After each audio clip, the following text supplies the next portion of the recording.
Hello, Dan. Morning, Jim. How's the wound? Oh, I'll live, which is more than I can say for a couple of hundred of our compatriots. You're completely outmanned. There's little help for that. And outgunned. They must have ported those cannons overland. Dan, I've got orders for you. You've got to get into St. Vincent somehow and get Cobb out. Cobb? Philip Cobb, a schoolteacher, a patriot, and I guess a genius. He worked out the secret code that the entire Continental Army uses, has been using for months. Now, if the British make him talk, they'll know every troop movement and battle order from Albany to New Orleans. Any chance of changing that code? Oh, sure, but there are dozens of messages still in circulation. Now, once they break Cobb's code, they'll be able to trace the messages to the contact men in every city and town. The whole network will be spelled out simpler than a first-grade reader. You sure they know who Cobb is? No, I'm not sure. Now, this code could win or lose the war. If you can't get Philip Cobb out, you're going to have to kill him.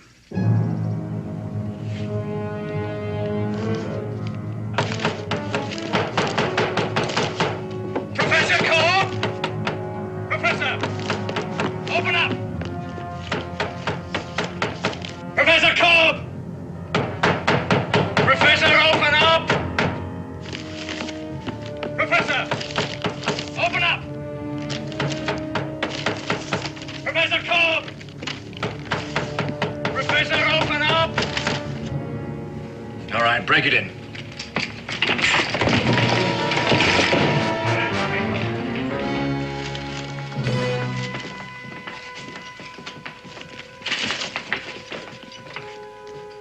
Professor Cobb, you're under arrest.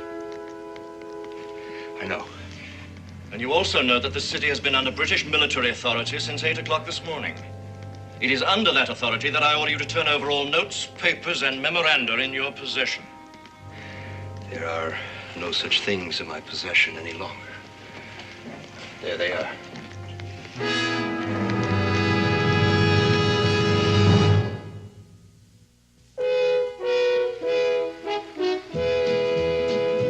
Daniel Boone, what a doer, what a dream comer, truer was he.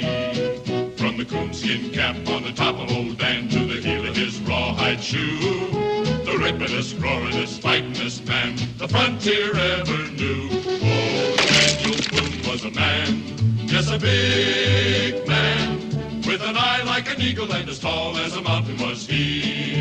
Oh, Daniel Boone was a man, yes, a big man, and he fought for America to make all Americans free. Daniel Boone was a doer, what a dream comer, truer was he. Daniel Boone, Daniel Boone.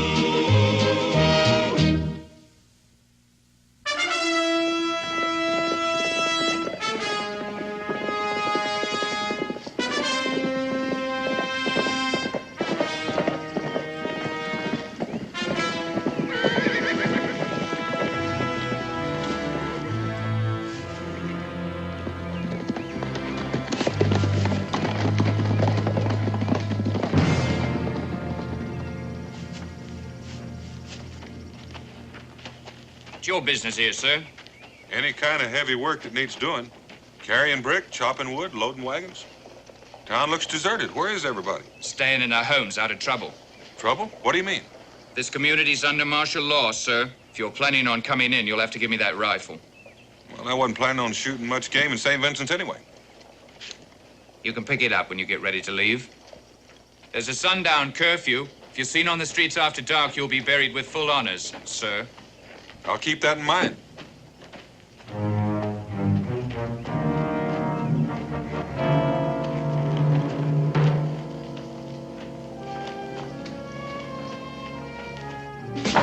How's the bread business?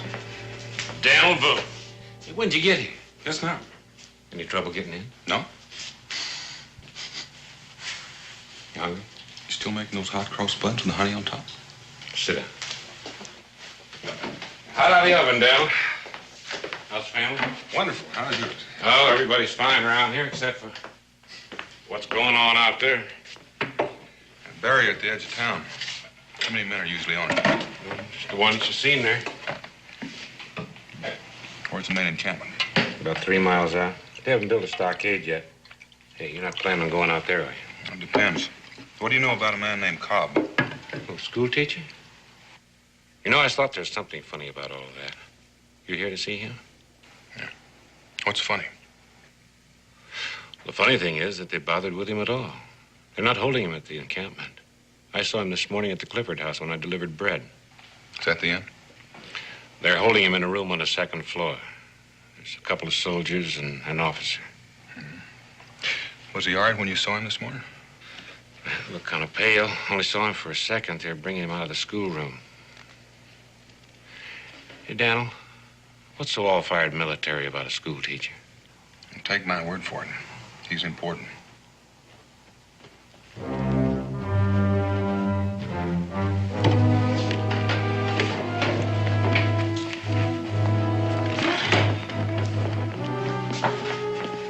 Hey, that's the first time I've seen him. Bert. Colonel George Bert.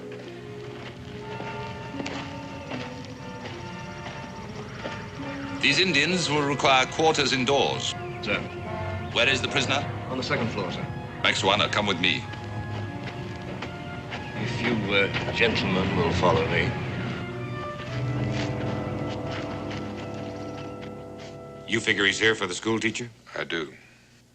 But Daniel, if he knows you, isn't that going to make your job a little bit harder here? Well, we've never met, fortunately. The only time I've seen him is from a distance. He always travel with an Indian escort? No, not always, but he's full of surprises. Does this bakery have a delivery wagon, one big enough to carry 2 people? It'll carry 3. I've quartered the Indians in the ballroom, sir. Is there a fireplace? Yes, sir, but I don't think it'll be necessary. The weather's been quite warm. So it has. However, our allies have many uses for fire, as no doubt you will learn. But never at first hand, I trust. I'm afraid I don't follow you, sir. I have made a study of the various tribes in this area and have found the Ottawa to be the most advanced in the arts of persuasion, best suited to my work. Is that not so, Maxwana? I am not a judge of your work. As you see, they're a pretty surly lot. However, I can deal with them. I've concluded a war treaty with them. Now they're our allies. Does that satisfy your curiosity, Clemens? Yes, sir. Sorry, sir. Good. Now, send in Mr. Cobb. I'm very curious to see what he looks like. Yes, at once, sir.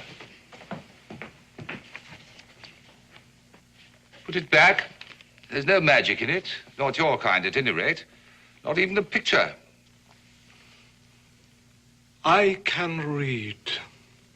As I live and breathe, it can read. Tell me, my knowledgeable friend, in your vast store of acquired knowledge, have you come across a manual which describes how an Ottawa brave should address a British officer? That is not mentioned in the war treaty. A guardhouse lawyer. How very tiresome. Oh, good. You are Professor Cobb. I demand to know why I have been held here without being apprised of the charges against me. Let me understand you correctly, sir. Are you suggesting that I should waste my time and yours by pretending that you have been unworthily and unlawfully detained?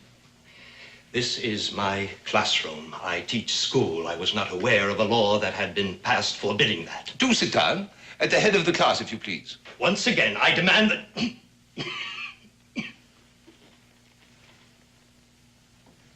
What's the use?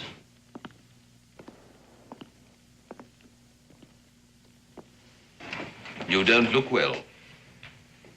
Are you a doctor? In a way. Though I do not treat bodily ailments. His Majesty's government has found me useful in dealing with more pernicious types of disease. I, sir, if you and I could work out together... You talk too much, sir. Get to the point. Is that the way you talk to your pupils? My pupils, sir, range in age from 6 to 14. I should think a man of your age would know better. I teach the English language. I presume you are an Englishman. Yes. And you, sir, are impertinent. Which of us is the impertinent one is a matter of opinion, Colonel. In any case, I fail to see that I have a great deal to lose, whatever my attitude. Not a great deal, as you say. Particularly since you've already lost your wife and son in this idiotic rebellion. You, sir, are not only impertinent, you're an insensitive boor. My wife and son are none of your affair. But you are, Professor. You are. I have traveled a great distance to devote myself exclusively to you. Are you going to be reasonable? About what? I have been authorized to make the following proposition to you. Upon delivery of your code, you are to be paid a draft upon the Bank of England in the sum of £10,000 sterling. You are to be set free, and no further claims or demands to be made upon you. 10,000. That's truly splendid. A man could live out his life very happily with 10,000. Too bad. Mr. Cobb, I have here in my possession captured documents which prove beyond any shadow of a doubt that you are the author of this code. I see. Now, sir, your answer. No.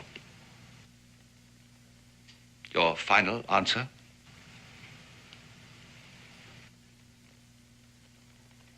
Mr. Cobb! I was just thinking. Mrs. Cobb would have been very proud to hear about the Bank of England.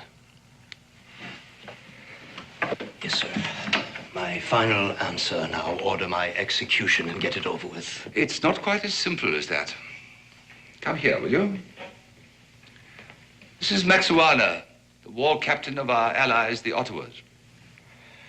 Ningandikotaka. Oh, he speaks English. I'm sure he does. I've known many of his nation. I admire them. And no doubt you're acquainted with their tribal customs. Somewhat. In particular, the treatment that they accord to prisoners. Important prisoners, that is. Torture. I hadn't considered that. Good. Now, will you do so? In my condition, I'd be dead in 5 minutes. On the contrary. Maxuana here tells me that he and his colleagues can keep a man on this side of death, the painful side, Mr. Cobb, for 24 hours at least. They make a kind of game of it. They call it a ritual. It's part of their religion. The prisoner is treated as an honored guest at a great feast. He is alternately tortured and fed. During his rest periods, he is expected to propose toasts, tell stories, share jokes with his tormentors. All this, of course, depends upon his ability to withstand pain. Now, in your case, Mr. Cobb, I suspect that when your time off comes, you will be screaming for mercy, begging for them to kill you and all that sort of thing. Now, why subject yourself to such misery? Tell Mr. Cobb that what I say is true. That if I order it, he will carry out the tortures I've described. What he says is true.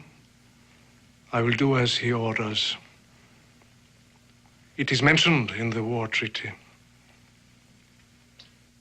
I'll give you some time to think it over. A little time. Guard! Give me what I ask, and I will send this savage away.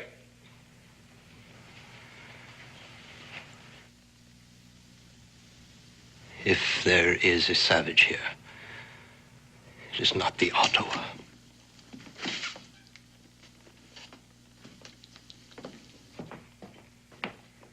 Take him back.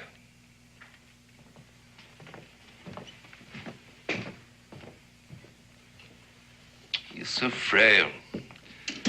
I don't want to risk losing him through your incompetence.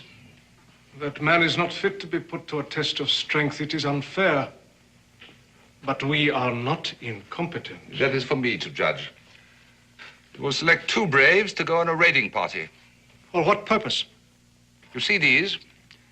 A few members of your race have served the crown well enough to earn them. You will never be one of those few until you learn to do as you are told.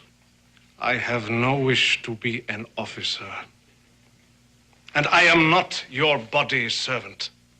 You will tell them to proceed upstream about 10 miles to a village called Kimberley. They will enter the village under cover of darkness. They will capture this person and bring him to me here.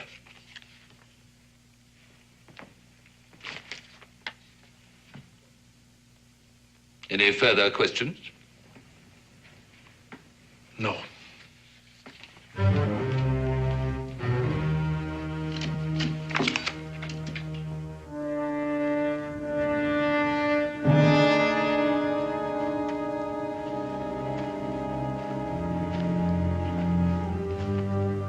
It's 5 minutes up and back. Sure you don't want me to go with you? Just have that wagon ready to roll. Remember, the livery stable is just off the square. We'll find it and we'll meet you there.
Mr. Cobb.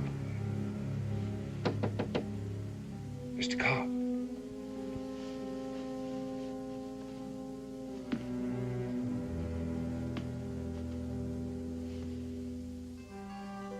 Who is it? Just listen. Is your door locked? Yes, but there's a guard at the door. Have they started? No, they haven't touched me. But they should begin soon. We haven't much time.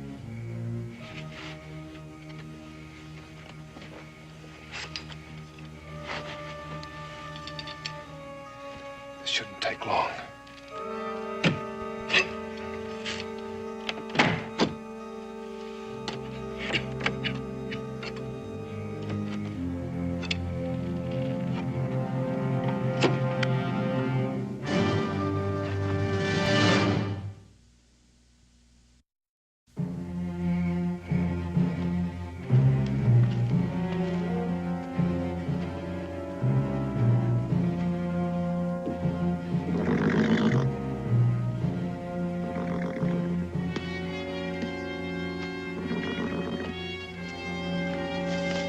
Or I'll fire!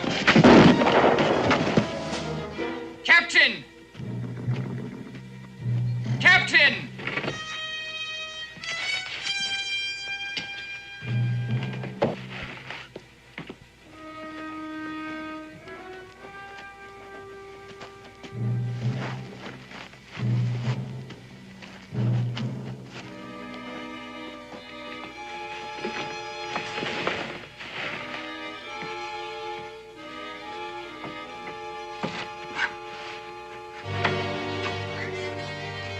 Colonel Burton, sir. We apprehended this man carrying a coded message. His name's Wingate, a local citizen. Where did you get the message? Talk! Maxuana. There's something I need to learn. Get your men ready. We cannot raise the dead. The message. I have it here.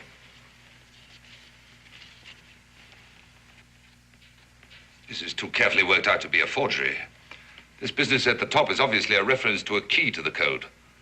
If only this man had lived. It all happened so suddenly, sir. There was no time to stop the soldiers from shooting. Do you realize what this means? It means that each one of these villages has a leader who can decipher the code. Now, if we can find the key to it, there will be nothing standing between us and total victory. Those braves I sent to Kimberley should be back by now. Where are they? It will not be long. I can't wait.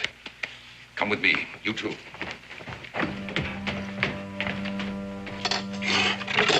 You think you can get the boards off in time?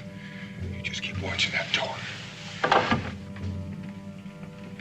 Unlock it.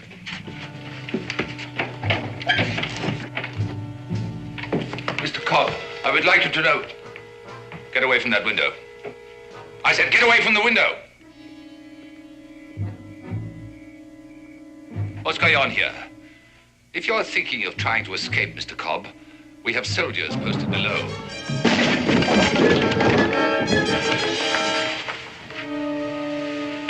Glad to see you gentlemen are being sensible. You only have one shot. There are 3 of us. 4, and only one worth shooting. Take their guns, Mr. Cobb. Professor. You won't get more than 10 feet from this room.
We've got to get over to that livery stable.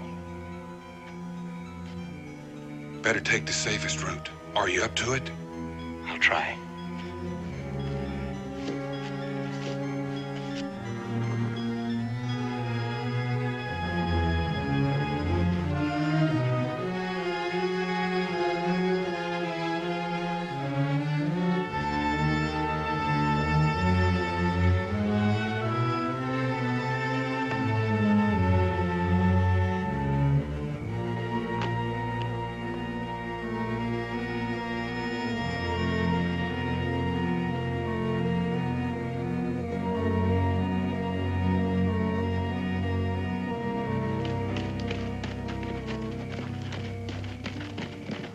If they escape, there'll be more than one court-martial.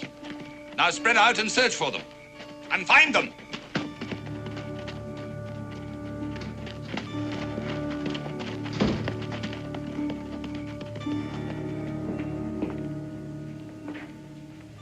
Well? My braves have returned from Kimberley. They have done as you ordered. Oh, well done for a change. Bring them along.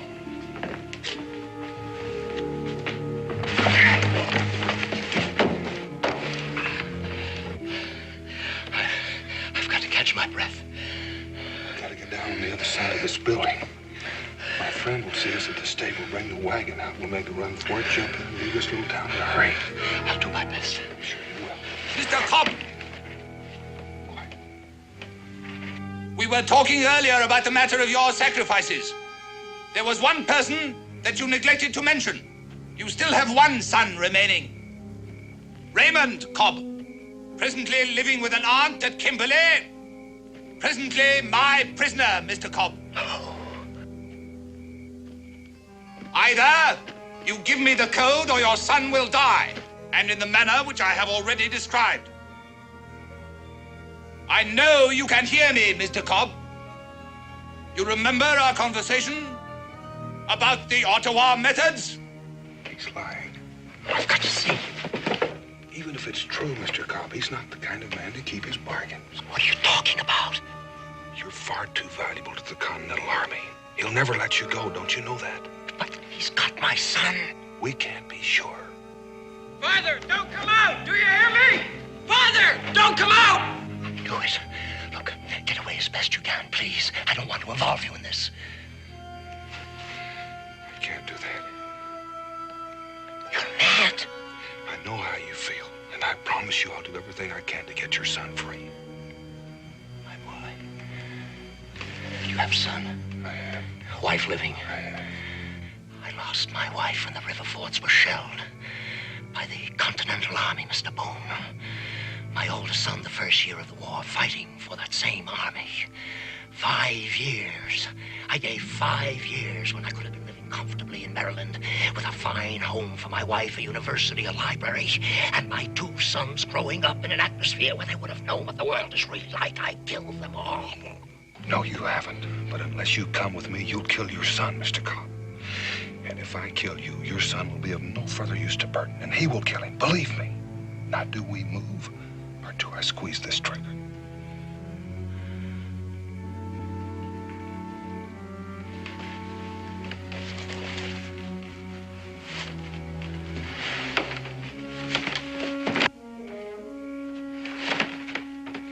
Mr. Cobb, you have put me to a great deal of trouble. I want this foolishness to stop at once.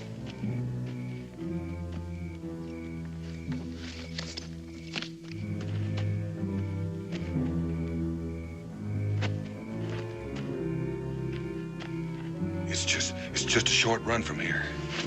Please, stay out of this. I don't want your death on my conscience. Here! Here I am! Don't shoot! Don't shoot! I'm all alone. The other man got away.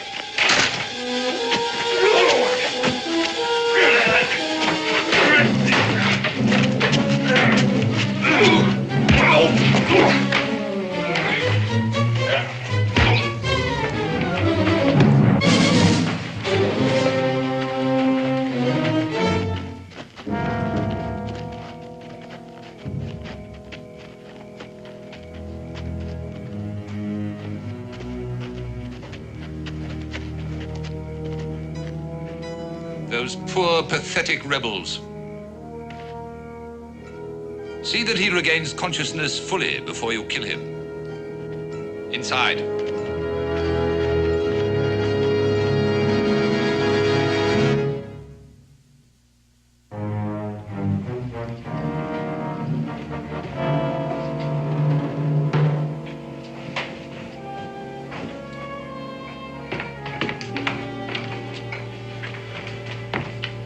Well, as you see, your son is unharmed. Untie him and let him go home. All in good time. We intercepted this message tonight. We took it from a man named Wingate. Wingate? The barrel maker?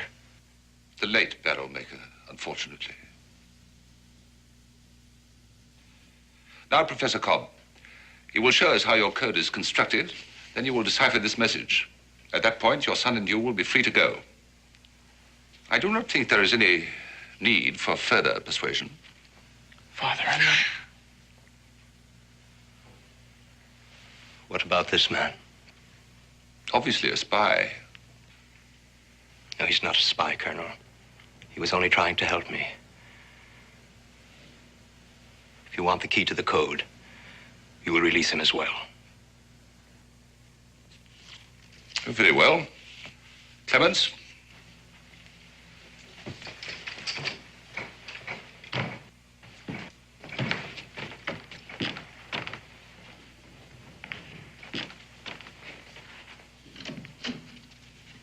Kill this man now. I do not yet know about the boy.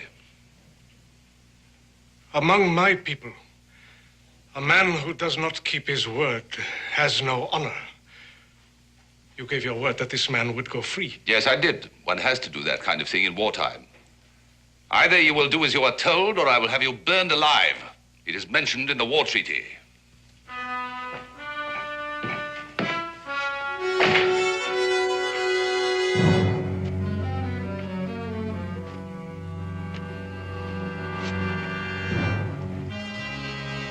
I have been ordered to do this.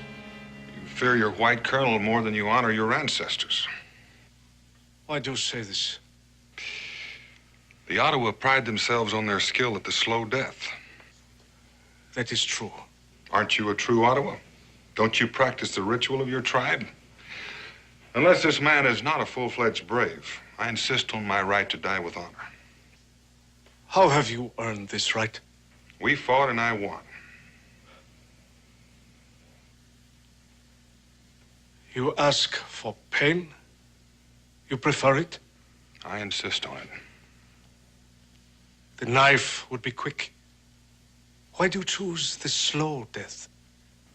I choose to die with honor. Very well. A brave warrior has fallen into our hands. Let us treat him with honor, that the manner of his death be not forgotten by any. Mr. Boone, why? I've seen one or two of these, boy. Maybe you better look the other way.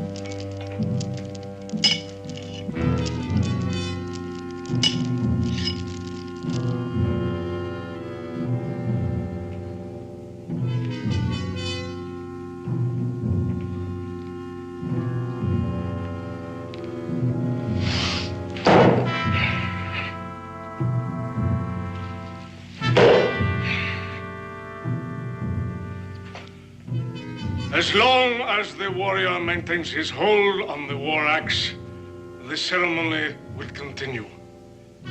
The moment he lets go, he dies.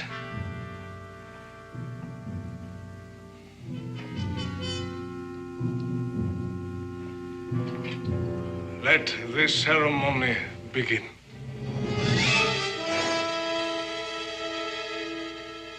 The warrior will partake of the ceremonial wine. I am honored.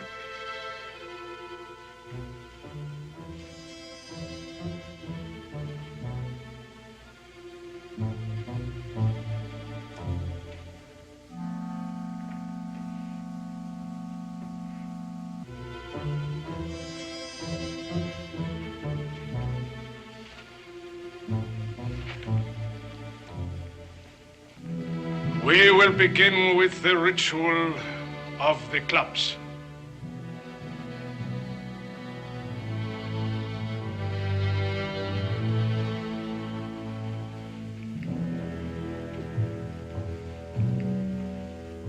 Your pardon is asked. You have it?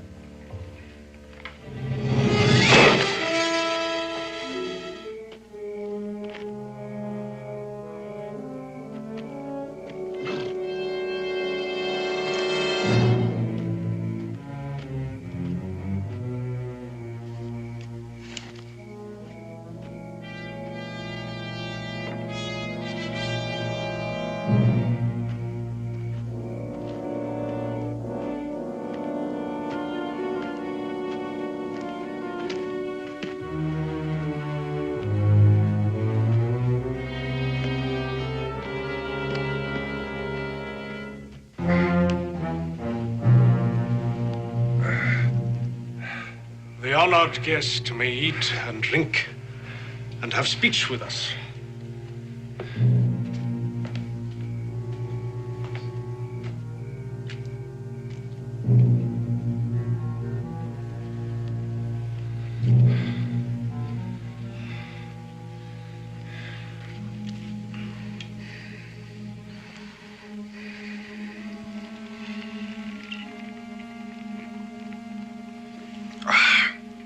Let me say at once, I'm proud to be the honored guest of the Ottawa. Mightiest of nations, bravest in battle. A warrior without food is like a fire without wood.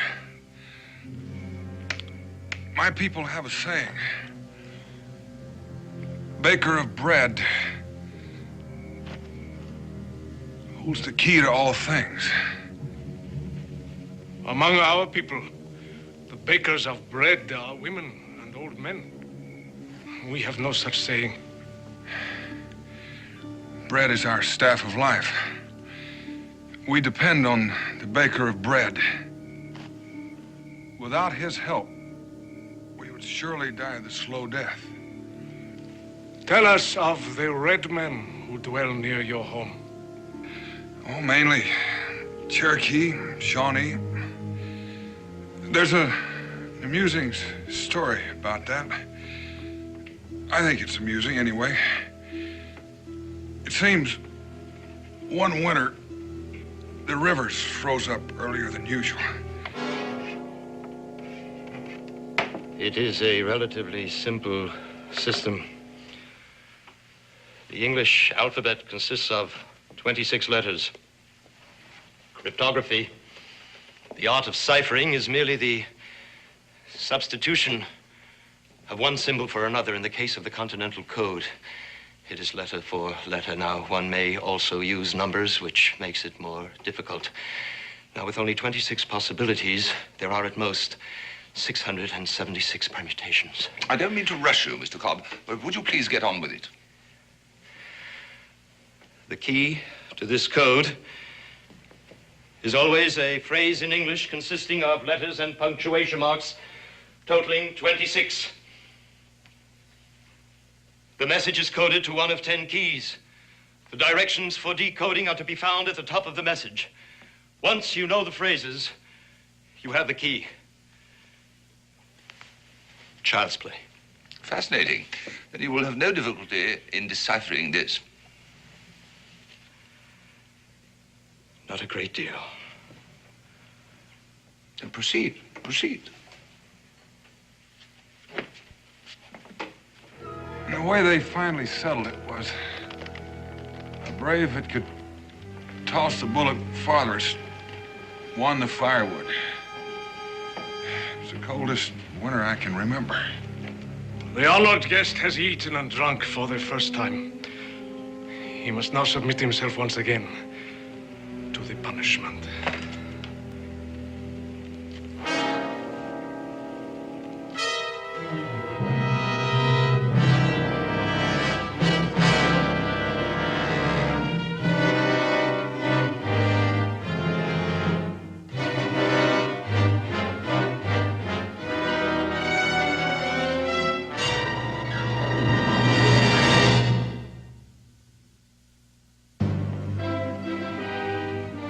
Document number 3, line 3, phrase 3. Which is document 3? The Declaration of Independence. Do you have a copy? I have not, but I sincerely hope for your sake that you have.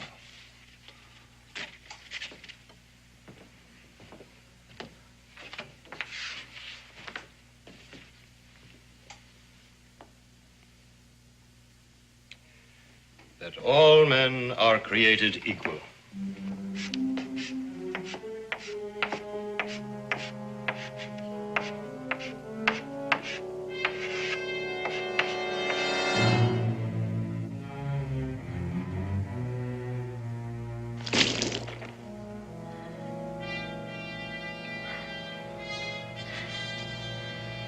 Thank you. Thank all of you. I believe we were talking about cold weather. I think I'd like to get back to that. T-H-A-L. Just a moment. Where is the second T in the word that? There is no need to spell it out twice, since the letter T in this code key can also stand for A, D, or R. We simply place the letters next to T. The rest is a simple process of elimination. A process that might take hours. Will you decode this message at once, please? I'll do no further work. until I see my son standing here unhurt. Mr. Cobb, I don't think that you're aware of how ridiculous that request is at this point. I'm also aware that you are pressed for time, Colonel. You should be willing to pay for it. I'm not asking for much, but I will have what I ask for. Very well. Clements.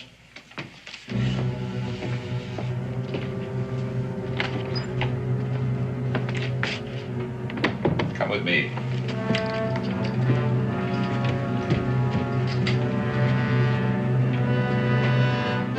I think you all know the legend behind the story of coming to the first winter.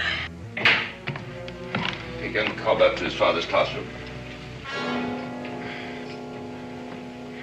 What in heaven's name is going on here? I ordered you to kill this man. He has chosen to die with honor. He has chosen? Oh, but of course, I'd forgotten. I had completely forgotten the reason why I employed you in the first place. And what is this? Practice? You have intruded upon a sacred ritual. I order you to leave. You order me? Oh, no, my savage friend. That is definitely not included in the war treaty. I've been altogether too lenient and free and easy with you. Consider yourself under house arrest. We will not obey. You all follow this man. It is best you know the consequences. Treaty or no treaty, I will not be disobeyed. Follow Maxuana, and he will lead you to your deaths. Now, I order you to kill this man now, and place this one under restraint. Now. Maxuana, you might as well do as he says. Death with honor has no meaning unless it comes from a worthy victor. And all this time, I thought you were your own man. Be quiet. You have bought enough time as it is. I am my own man. You are an animal, and you shall die like an animal. That's better. Now, once again, I order you to...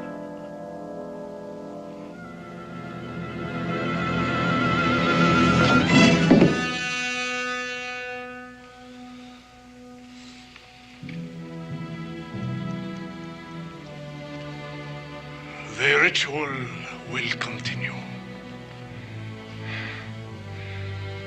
The legend of the first winter. The first man to walk the earth. I believe you call him Wajunkaga. We call him the baker of bread. One night, a voice came to him saying, now is the time to come to the cause of all men who seek freedom. Go up to the room where the sons of men are taught wisdom and rescue the bringer of knowledge, now that he is secure in the safety of his own son.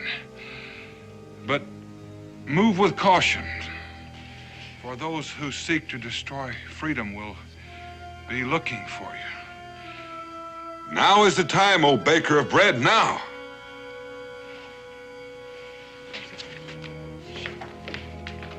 I do not understand.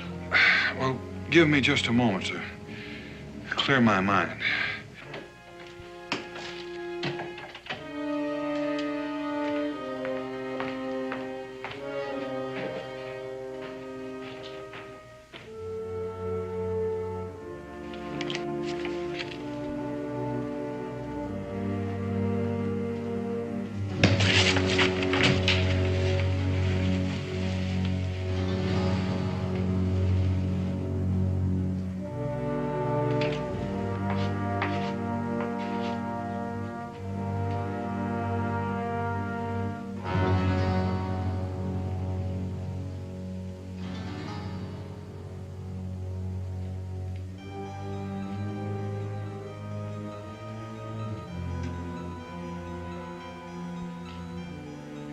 February what? The date, man. Hundreds and hundreds of Continental soldiers will die because of me. Nonsense. It just means the whole thing will be over sooner. Sooner for some. Go! Don't be a fool! Hold it! Professor?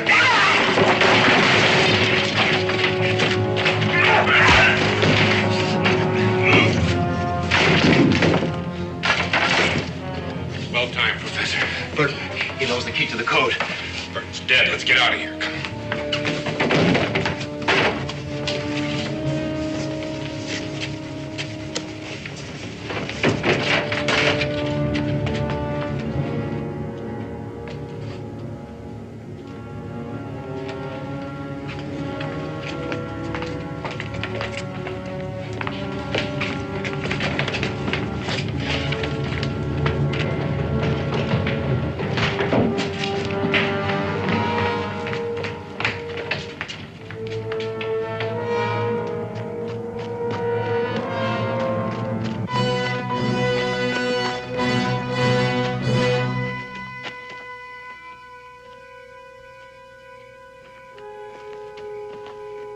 We'll have to make a run for the stable. Are you ready?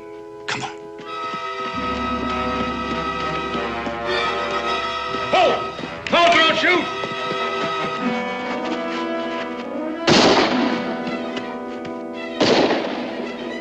Go to the stable and get in the wagon. Hurry! Go. The animals were jealous of his power over fire, and they sought to destroy him, but his father had a plan. What was the plan? You know, I forgot.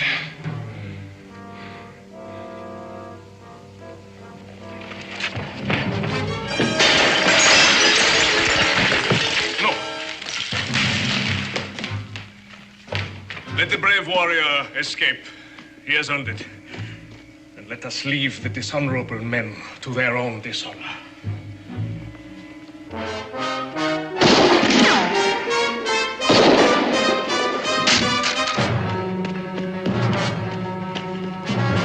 Dan, over here! Get the wagon!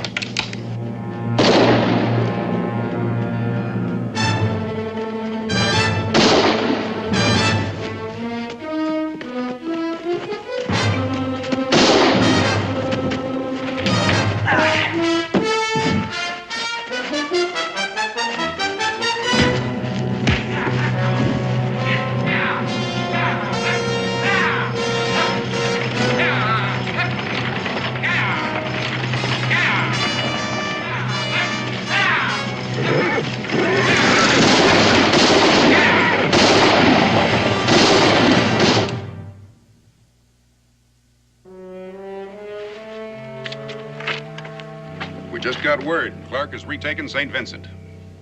Well, since Wingate the barrel maker was dead, I guess the attack was carried off without benefit of my code. Not at all. Another message was sent. Wingate had a replacement. You didn't.